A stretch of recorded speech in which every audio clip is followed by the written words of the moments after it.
Velthoresic's eyes hurt from staring at the data screen for too long. The blue alien rubbed them with his thin fingers and looked at the numbers again. Something was very wrong with the galactic map. He worked alone in the big mapping room on Station Nexus 7. Thousands of lights blinked on the walls around him. Each light was a star system in the galaxy. His job was to check all the information about new planets and make sure everything was correct. But today, he found something that made no sense. "Computer, show me Sector 7G again," he said. The screen in front of him lit up. It showed a small yellow star with several planets around it. One planet was blue and green. According to the computer, this planet was called Earth. The problem was that Earth appeared in the computer twice. The first entry said, Earth Class 115 Deathworld, warning, extreme danger, no life possible, stay away. The second entry said, Ship Terra, mobile vessel, size, large, crew, unknown, danger level, maximum. Velthar's mouth fell open. A Class 115 Deathworld was the most dangerous type of planet in the galaxy. Nothing could live there. The computer only gave that rating to planets with deadly storms, poisonous air, or ground that could melt metal. But the same planet was also listed as a ship, a moving ship in space. That was impossible. "Computer, check for errors in Sector 7G, Velthar said. "No errors found," the computer replied in its flat voice. "Computer, how can one planet be both a death world and a ship?" "Error, cannot process, question. Data conflict detected." Velthar felt cold. In his 50 years of working with the galactic map, he had never seen anything like this. He needed to tell someone right away. Far away from Station Nexus 7, Captain Kim Daeho stood on the bridge of his ship. The Use Harmony was humanity's first ship built to meet alien races. It was not very big, but it was the best Earth could make. "How long until we reach the meeting point?" Kim asked. Park Jiwoo, the ship's navigator, looked at his screen. 6 hours, Captain. The Galactic Council said to stop at the border and wait. Kim nodded. He was nervous but excited. For the first time in human history, Earth was going to join the galactic community. After years of watching alien signals from space, humans were finally ready to say hello. The crew of the Harmony was small but skilled. Lee Yunbai ran the ship's engines. She was young but very smart. Choi Minho handled all communications with Earth and, soon, with aliens. Dr. Yoon Sujin studied alien biology and would help translate languages. "Captain," Choi Minho said from his station. "I'm getting strange messages from the border zone. The aliens keep saying something about dangerous vessels and extreme caution." "What do you think they mean?" Kim asked. "I'm not sure. Maybe they're just being careful because we're new," Choi replied. Lee Yunbai looked up from her engine controls. "Or maybe they're worried about something else. I heard some alien races can be very suspicious." Kim hoped it was just normal caution. Earth had worked very hard to make this meeting happen. The message to the Galactic Council had been simple. "We are humans from Earth. We want to be friends and learn from you." The Council had agreed to meet them, but now the messages sounded different, less friendly. Back on Station Nexus 7, Velthar ran through the hallways as fast as his thin legs could carry him. He burst into the office of his boss, Commander Zixara. She was a large, green alien with 4 arms and a very serious face.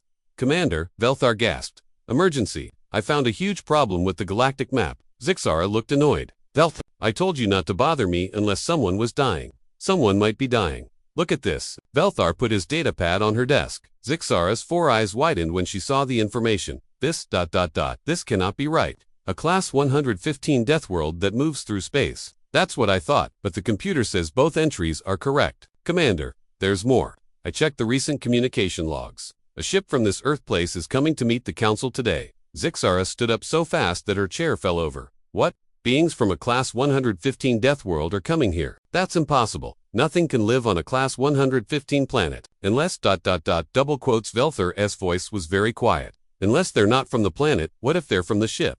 "You mean the entire planet is actually a ship?" Zixara's voice was shaking now. "A ship the size of a world." Both aliens stared at each other. A ship as big as a planet would be the most powerful weapon in the galaxy. If someone could move an entire world through space, they could destroy anything. "Commander," Velthar whispered, "what kind of beings can build a ship that big? And what do they want?" Zixara grabbed her emergency communicator. "This is Commander Zixara, to all stations. Code Red Alert. We have a possible invasion threat approaching Council space.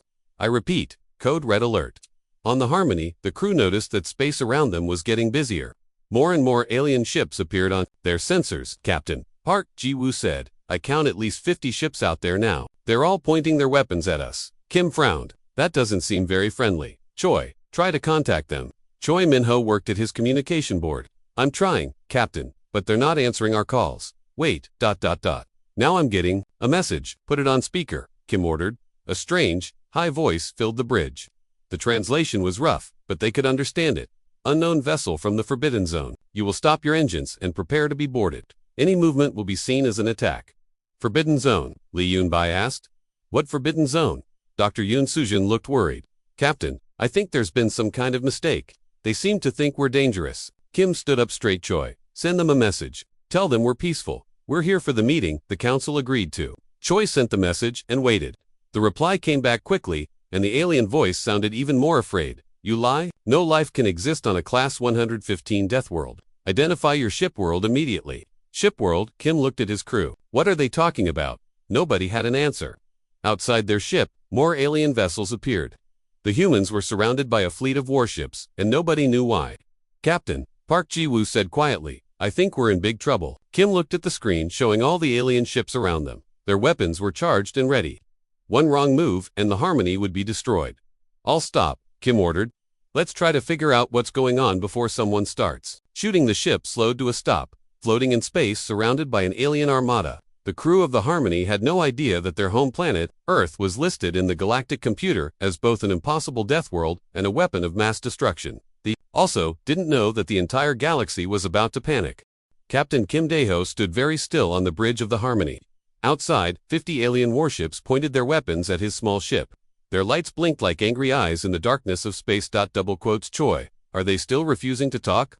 Kim asked. Yes, Captain. They keep saying we're lying about being peaceful. They think we're some kind of invasion force. Choi Minho replied, his fingers moving fast over his communication board. Dr. Yoon Soo-jin looked up from her translation computer. Captain, I think I found the problem. Their language computer keeps using the word Deathworld when they talk about Earth. They seem very afraid of our home planet.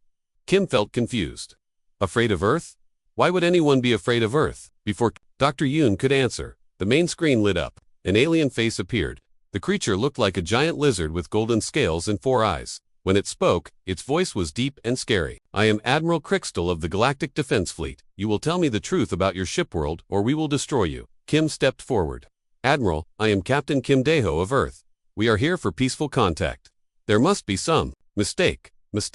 Admiral Crystal's 4 eyes got bigger. You claim to come from a Class 115 Deathworld. Nothing can live on such a planet. Therefore, you are lying. Are you the advanced scouts for the shipworld Terra? Shipworld Terra. Kim looked at his crew. Nobody understood what the alien was talking about. Admiral, Earth is our home planet. We're just humans. We're not scouts for anyone.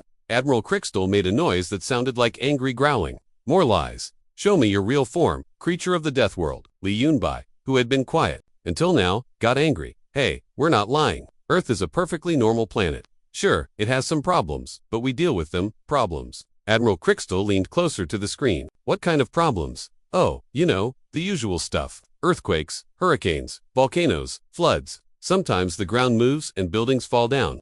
The weather can be pretty wild too, Lee said, like she was talking about her breakfast. Every alien on the screen stepped back. Admiral Crystal's golden scales turned pale. Your planet moves by itself and attacks buildings. This is a weapon system. What? No, Lee laughed. The ground just shakes sometimes. It's called tectonic plates. Big pieces of rock under the ground that bump into each other. Mobile armor plating, Admiral Crystal whispered to someone off screen. The Deathworld has mobile armor plating. Dr. Yoon Soo-jin tried to help. Admiral, please listen. Earth is a natural planet. Yes, it has some dangerous weather, but humans have lived there for thousands of years. We're used to it. Used to it. Admiral Crystal's voice got very quiet. You survive on a planet with mobile armor and weather weapons. What kind of beings are you? Choi Minho thought he was being helpful. We're pretty tough, I guess. We have to be. When someone gets hurt on Earth, we can fix them up pretty well. We can even replace parts of their body if they get too damaged. The aliens on the screen all made gasping sounds. One of them fell over. They rebuild themselves, Admiral Crystal said in a shaky voice. They can survive damage and rebuild their bodies. These are not normal life forms. These are ... war machines. Kim was getting frustrated. We're not war machines. We're just people, Choi. What he's talking about is regular medicine. Doctors help people when they get hurt. Medicine. Admiral Crystal asked. Sure, Choi said. If someone breaks a bone, we can fix it. If their heart stops working, we can give them a new one. We can even fix their eyes and ears. It's normal stuff. The alien admiral was now shaking. They can replace their organs at will. They can repair damage to their bodies, and they survive on a planet that attacks its own surface. He turned to speak to his crew. We are facing beings that cannot be killed. Park Ji-woo, who had been listening quietly, decided to speak up. Admiral, you're making Earth sound much worse than it is. Sure, we have some big animals that can be dangerous, but we've learned to live with them. Dangerous animals? Admiral Crystal asked. Yeah, like sharks in the ocean, or bears in the forests, tigers, lions, wolves. They're all pretty strong, but humans are smarter, Park said. Your planet ... has war beasts. Admiral Crystal's voice was now very high. They're not war beasts. They're just animals. Wild animals, Park said, getting upset. Wild, Admiral Crystal repeated. Your planet has uncontrolled war beasts roaming free, and you live among them. Lee Yunbai rolled her eyes. They're not that bad. I mean, most of them won't bother you if you leave them alone. Even the poisonous ones usually give you a warning before they attack. Poisonous ones? Admiral Crystal screamed. Well, yeah, poisonous snakes, spiders, some fish, a few plants. Oh, and some of the small, colorful frogs are really dangerous.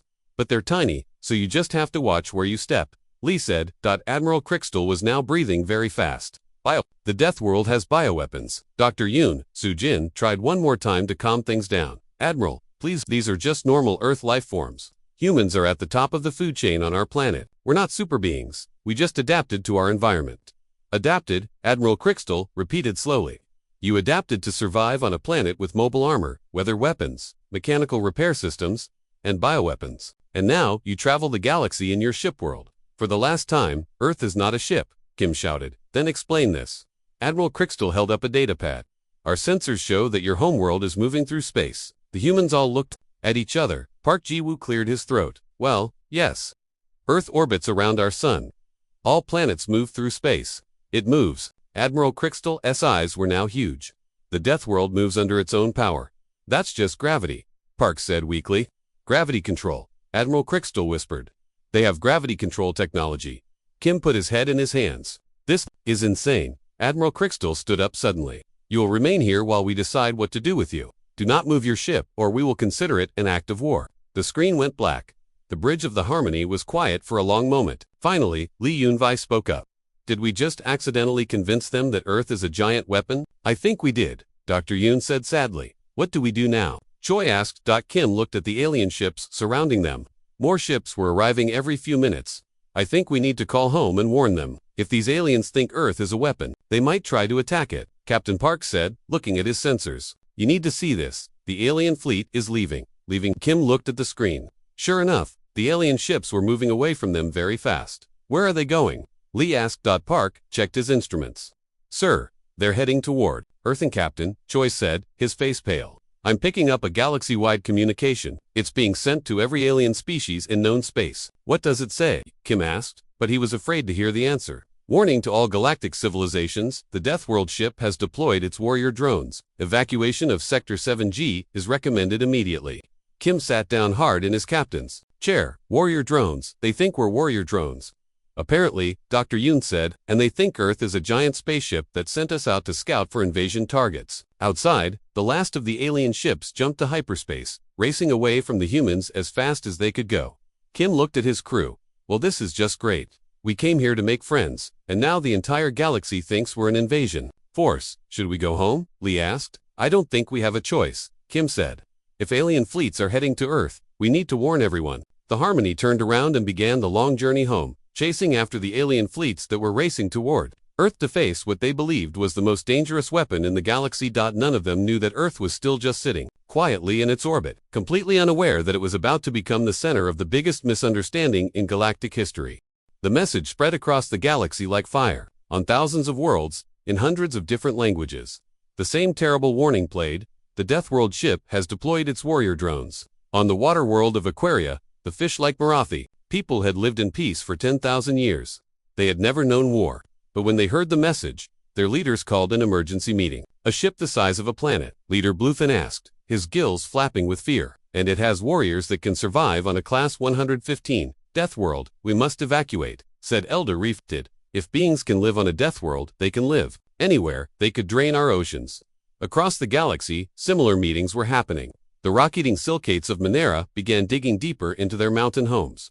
The energy beings of Luxtor dimmed their lights and tried to hide. Among the stars, even the proud warrior race of the Kelmori, who had never run from a fight in their entire history, began moving their fleets away from Sector 7G on Earth. President Shin Jae-sung was having a normal Tuesday morning when his phone rang. It was Defense Minister Ko Hae-jin, and she sounded very worried. "Sir, we have a problem. A big problem." "What kind of problem?" President Shin asked, setting down his coffee. "Our deep space sensors are picking up massive fleet movements. Hundreds of alien ships are heading toward our solar system. Some of them have weapons bigger than our entire space station." President Shin almost dropped his coffee cup. "What? But Captain Kim's mission was supposed to be peaceful. They can't be attacking us already." "Sir, I don't think they're coming to attack. I think they're coming to surrender." "Surrender? That makes even less sense." Defense Minister Ko sent him a data file. "Sir, you need to read this. Our computers picked up alien communications. They think Earth is some kind of superweapon." President Shin read the file. His eyes got bigger and bigger with each line. "They think our planet is a spaceship, and they think our people are warrior drones. It gets worse, sir. They think our weather is a weapon system. They think our animals are bioweapons. They think our doctors are repair technicians for combat robots." President Shin sat down hard in his chair. "How did this happen?" "I think Captain Kim's crew tried to explain what Earth was like, and the aliens completely misunderstood everything." Meanwhile, at Station Nexus 7, Ambassador Han So-young was having the worst day of her diplomatic career. She had arrived at the Galactic Council Station expecting to sign friendship treaties. Instead, she found the station in complete chaos. Aliens were running everywhere. Some were packing their belongings. Others were building barricades. A few were simply crying. "Excuse me," Han said to a small, purple alien who was carrying boxes. "I'm Ambassador Han from Earth. I'm supposed to meet with the council today." The purple alien dropped his boxers and ran away screaming. "That's odd," Han said to herself. She walked to the main council chamber, but found it empty except for one alien. It was Commander Zixara, the large green being who ran the mapping department. Zixara was sitting at a table, staring at a data screen. "Commander," Han said, "I'm Ambassador Han So-young from Earth. We had an appointment." Zixara looked up. Her 4 eyes were wide with terror. You're one of them. A Deathworld operative." "I'm sorry. What? Don't pretend you don't know." Zixara stood up, but her legs were shaking. "Your shipworld has been discovered. We know about your mobile planet and your warrior drone army." Han felt very confused. "Commander, I think there's been some kind of mistake. Earth is just a planet. I'm just a diplomat." Zixara pointed at her with one of her 4 arms. "No one can survive on a Class 115 Deathworld. You must be some kind of advanced war machine."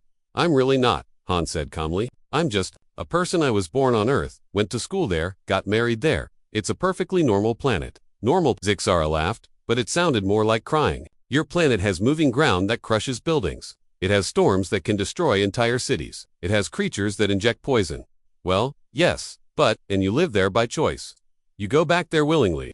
What kind of being chooses to live in hell?" Han was getting frustrated. "Commander, humans have lived on Earth for thousands of years. Yes, it can be dangerous sometimes, but it's our home. We love it." "Love it." Zixara sat down again. "You love a planet that tries to kill you every day." "It doesn't try to kill us every day," Han said. "Maybe once or twice a year something exciting happens. A small earthquake or a big storm. Most of the time, it's very peaceful." "Small earthquake," Zixara repeated. "You call seismic weapons small and exciting." Han realized this was going to be harder than she thought. Back on Earth, the internet had discovered the situation. News websites around the world were having fun with headlines like "Earth, scariest planet in galaxy," and "Humans accidentally terrify entire universe." Social media was full of jokes. People were posting pictures of their pets with captions like, "Fluffy the cat, bioweapon of mass destruction, and my garden, Earth's biological arsenal." But the government was not laughing. In the Situation Room, President Shin met with his top advisors. "How many alien fleets are coming?" he asked. "Our best count is 3 separate armadas," Defense Minister Ko replied. "The hegemony, the collective, and the empire, together, they have about 2,000 ships." 2,000. President Shin felt sick. "How many ships do we have?" 12, and most of them are just cargo haulers with some missiles attached. "So we're outnumbered by a lot, sir," said Science Advisor Dr. Lim Tae-woo. "I don't think they're coming to fight us. Based on their communications, I think they're coming to contain us. They think we're too dangerous to be allowed to move freely around the galaxy. They want to put some kind of barrier around our solar system. Like a prison, more like a quarantine. They're afraid we might spread." President Shin rubbed his head. "This is insane. We're not dangerous." "Sir," Defense Minister Ko said quietly, "from their point of view, we kind of are. Think about it. We're the only species in the galaxy that lives on a Class 115 Deathworld. To them, That makes us either impossible or terrifying. And since we're obviously not impossible, Dr. Lim added, they think we're terrifying, President Shin finished. Great, just great. On the Harmony, Captain Kim Dae-ho was pushing his ship as fast as it could go. They were still days away from Earth, but the alien fleets had much faster ships. Any word from home? Kim asked. President Shin is trying to set up communication with the alien fleets, Choi Minho reported, but they won't answer. They think any message from Earth might be some kind of mental attack. Mental attack. Dr. Yoon Soo-jin looked up from her computer. Why would they think that? Apparently they don't understand how humans can stay sane while living on a death. They think we must have some kind of mind control technology. Lee Yun-bai laughed. Mind control? The only mind control we have is coffee. Don't joke about that. Park Ji-woo said, if they hear about coffee, they'll probably think it's a combat drug. Speaking of which, Dr. Yoon said, I've been analyzing the alien communications. I think I understand why they're so scared. Tell us, Kim said, they live on safe, quiet planets. Most alien worlds don't have dangerous weather, or earthquakes, or large predators. To them, Earth really is impossible to live on. The fact that we not only survive there, but thrive there, makes us seem like gods or demons. So we're victims of our own success, Kim asked. In a way, yes. We're so good at living on Earth that other species can't believe we're normal life forms.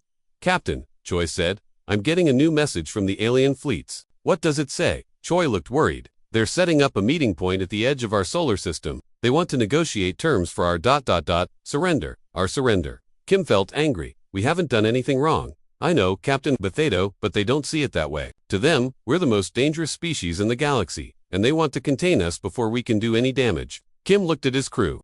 They were good people, just trying to make friends with aliens. Now the entire galaxy thought they were monsters. How long until we reach Earth? He asked.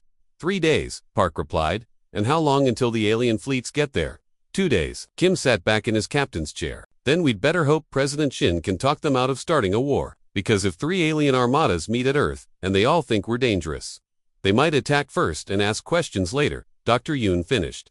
The Harmony flew through space toward home, racing against time and misunderstanding. Behind them, the galaxy was in panic. Ahead of them, Earth sat peacefully in its orbit, completely unaware that it was about to become the center of the biggest diplomatic crisis in galactic history. And somewhere in space, 3 massive alien fleets were converging on humanity's home, each one convinced that they were about to face the most terrifying enemy the universe had ever seen. The edge of Earth's solar system had never been so crowded.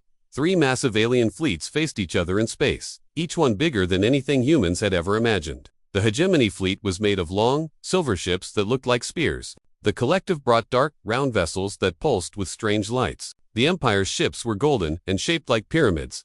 Between them all, Earth's tiny defense fleet looked like toys. Captain Cha Dongmin commanded the U.S. Resilience, Earth's largest warship. It was about the size of 1 alien fighter craft. He looked at his sensors and counted enemy ships until he got tired of counting. How many are out there now? Asked his second officer, Lieutenant Moon Kibik. Over 3,000, Cha replied.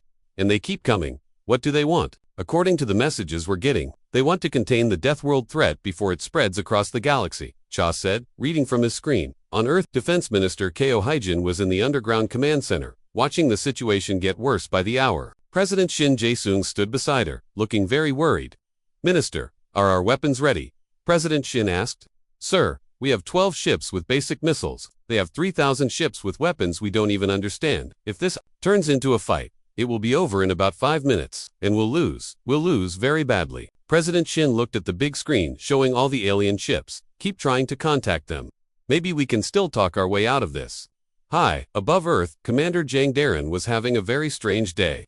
She ran the Orbital Defense Station, which was basically a big platform with some missile launchers. Today, her job was to protect Earth from 3 alien armadas. Commander, said her communications officer, the aliens are scanning our station again. What do the scans show? I don't know, but they keep backing away after they scan us. Jut looked out the window at Earth below. It looked so peaceful and blue.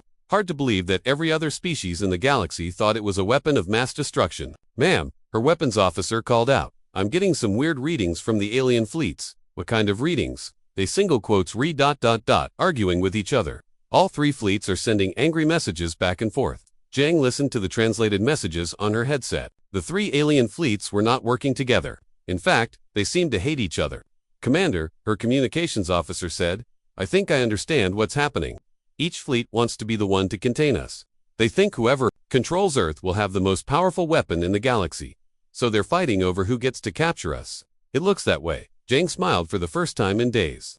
Well, that's interesting. On the alien ships, panic was spreading. Admiral Crystal of the Hegemony Fleet was arguing with Supreme Commander Vexnari of the Collective and War Master Thuldak of the Empire. The Deathworld is our discovery. Admiral Crystal said over the communication channel, the Hegemony will control it, fool. Supreme Commander Vexnari replied, the Collective has the technology to safely contain such a weapon. Give us control. Both of you are wrong. War Master Thuldak growled. The Empire has the strength to handle Deathworld warriors, we will take command. While the three leaders argued, their science officers were studying Earth and getting more confused by the minute. Admiro Crystal, his chief scientist reported, we're detecting massive energy readings from the Deathworld. Weapons charging. The Admiral asked, we're not sure. The energy seems to be coming from ... the star. They're using their star as a weapon. Admiral Crystal's scales turned pale again. And sir, there's more. The planet's magnetic field is active. It's deflecting particles from space. Deflector shields, Admiral Crystal whispered. They've turned their entire magnetic field into a shield system. Similar conversations were happening on the other ships. The aliens were discovering that Earth had solar power collection systems and planetary magnetic deflectors and orbital mining platforms, the International Space Station. To the aliens, every normal thing about Earth looked like advanced military technology. Back on the Harmony, Captain Kim Dae-ho was pushing his engines harder than ever before. They were almost home, but the alien fleets had arrived first. Captain, Dr. Yoon Sujin said, I've been listening to the alien communications. I think I know what's happening. Tell me. The three fleets don't trust each other. Each one thinks the others want to steal Earth's weapons technology for themselves, so they're not united. Not at all. In fact, I think they might start fighting each other soon. Lee Yunbai looked up from her engineering station. Captain, if they start shooting at each other near Earth, the debris could hit our planet. Kim finished. We need to get there fast. Engineer Lee had been working on the ship's engines for hours. Captain, I can give you more speed, but it's going to be rough. Do it. The Harmony jumped forward, racing toward Earth at dangerous speeds. On Earth's orbital station, Commander Jang was watching something very interesting happen. The three alien fleets were moving closer to each other, and their weapons were powering up. Ma'am, her sensor officer reported, I don't think they're aiming at us anymore. Who are they aiming at? Each other. Down on Earth, President Shin was getting the same reports. They're going to fight each other over who gets to capture us. It looks that way, sir. Defense Minister Ko replied. Each fleet thinks the others are trying to steal Earth's ultimate weapons. What ultimate weapons? Our weather satellites, our communication systems, our solar panels. They think everything we have is military technology. President Shin sat down. This is getting ridiculous. Sir, Captain Cha is reporting that the alien fleets are positioning for battle. They're going to start shooting soon, right next to our planet. Yes, sir. President Shin made a decision. Get me a communication channel to all three fleets. If they want to fight over Earth, they're going to hear from Earth first. Admiral Crystal was preparing to fire on the collective fleet when his communications officer spoke up. Sir, we're getting a message from the Deathworld itself. From the planet? Yes, sir. It's addressed to all three fleets. Put it on screen. President Shin's face appeared on screens throughout all three alien fleets. He looked tired but determined. This is President Shin Jae-sung of Earth, he said. I understand you think my planet is some kind of weapon. I'm here to tell you that you're wrong. Lies. Admiral Crystal shouted at his screen. I know you don't believe me. President Shin continued. But I'm going to prove it to you. Earth is not a ship. Earth is not a weapon. Earth is just our home. Supreme Commander Vexnari asked, even though she knew the human couldn't hear her. I'm going to show you something no weapon would ever do. President Shin said. I'm going to invite you down to visit. Every alien in all three fleets made choking sounds. That's right, President Shin said. If you think Earth is so dangerous, come and see for yourselves. Send down a small team from each fleet. We'll give you a tour. We'll show you our cities, our schools, our farms. We'll prove that we're just normal people living on a normal planet. A trap. War Master Thuldak growled. If it's a trap, then your fleets can destroy us. President Shin said, as if he could hear them. But if it's not a trap, then maybe we can be friends instead of enemies. The three alien fleets stopped moving. For the first time since they arrived, no one was charging weapons or shouting threats. He's inviting us to land on a Class 115 Deathworld, Admiral Crystal said quietly, voluntarily. Supreme Commander Vexnari added. Either he's insane, War Master Thuldak said, or ... Or we've made a terrible mistake, Admiral Crystal finished. On Earth, President Shin waited for an answer. Around him, his advisors held their breath. Finally, Admiral Crystal's voice came over the communication channel. Human President, we ... We will consider your offer, But if this is a trick, Supreme Commander Vexnari added, your world will be destroyed. We understand, President Shin said. But I promise you, there's no trick. Earth is exactly what we say it is. Home. The three alien fleets held their positions, but they stopped pointing weapons at each other. For the first time in days, it seemed like maybe, just maybe, there might be a way to solve this problem without anyone getting hurt. But first, someone was going to have to be brave enough to visit the most dangerous planet in the galaxy. And somewhere in space, the Harmony was racing toward home, carrying the only humans who might be able to explain how this whole mess started. 3 days later, the strangest diplomatic meeting in galactic history was about to begin. In a conference room in Seoul, President Shin Jae-sung sat across from 3 aliens who looked very nervous. Admiral Crystal kept checking his breathing mask every few seconds. Supreme Commander Vexnari wore a full environmental suit that made her look like she was going to walk on the moon. War Master Tholdak had insisted on bringing a personal force field generator. Dr. Yoon Soo-jin sat nearby with her new universal translator. After 3 days of hard work, she had finally built a machine that could translate languages without making mistakes. Gentlemen, President Shin began. Welcome to Earth. We are not dead yet, Admiral Crystal said, sounding surprised. Your planet has not killed us. It's been 20 minutes, Supreme Commander Vexnari added. On a Class 115 Deathworld, we should be dead by now. President Shin smiled. Admiral, you're sitting in a normal conference room, breathing normal air, drinking normal water. Earth isn't trying to kill you. But the seismic weapons, War Master Tholdak started, are called earthquakes, Dr. Yoon interrupted. They happen naturally when rocks under the ground move. We can't control them. The weather weapons are called storms. They're just weather. Water falls from the sky. Sometimes the bioweapons are called animals. They live here. Most of them are harmless. The 3 aliens looked at each other. Admiral Crystal spoke first. You mean, your planet is not a weapon? No, President Shin said patiently, it's just a planet. A normal planet where normal people live. But you survive things that would kill us. Because we evolved here, we adapted to Earth over millions of years, just like you adapted to your planets. At that moment, Captain Kim Dae-ho walked into the room. The Harmony had finally made it home, and Kim wanted to help fix the mess he had accidentally created. Admiral Crystal, Kim said, I think I owe you an apology. My crew and I didn't mean to scare you. Admiral Crystal stared at Kim. You are the warrior drone we first contacted. I'm just a ship captain, Kim said, and my crew members are just normal people. We were trying to be friendly. When your engineer spoke of earthquakes and storms, she was just explaining what Earth is like. We didn't know you would think they were weapons.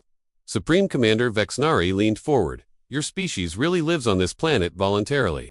It's our home, Kim said.